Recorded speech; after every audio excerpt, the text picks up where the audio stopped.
Iha tempo badak PNTL se hasai obriga careta socata sira nebe husik para deti iha dalam público lori baso iha tibar.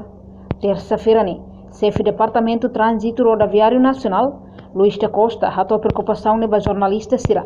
Bem hira hare careta socata barak nebe nain la usa husik para deti iha estrada público, onde incomoda movimento iha dilarang. No Trânsito Nacional, considera careta socata sira nebe para arbiru iha dalam público ne viola uma regra código estrada niang além de ne incomoda mos movimento transporte iha dilarang. No ne obrigatoriamente trânsito tem que foti no lori baso iha liceira tibar. Ao mesmo tempo, avisamos vai avisa no fato vai comunidade sira atau ele kalau na fatin atenção amba kita hal aviso dela barakona e kereta acer na para iha lurong kita tahu saya kita começa na pula ada siraatnya atau ele batau yang fatin maka abel for prejudicação vai a ser prejudicação namanya maka bawoi checkpoint ne vai ada pessoa halo namos ao mesmo tempo kita halo mos bela hamos kereta acer maka agora di Mare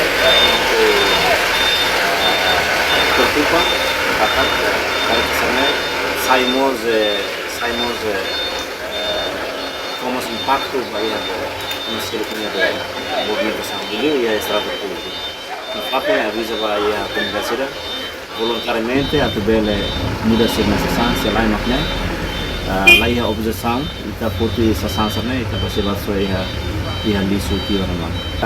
Neste momento saya kita você putih angguna ideia palapas nova naik depois se akar mengatur kusupir ba amsi atur fatin bem maka antawa.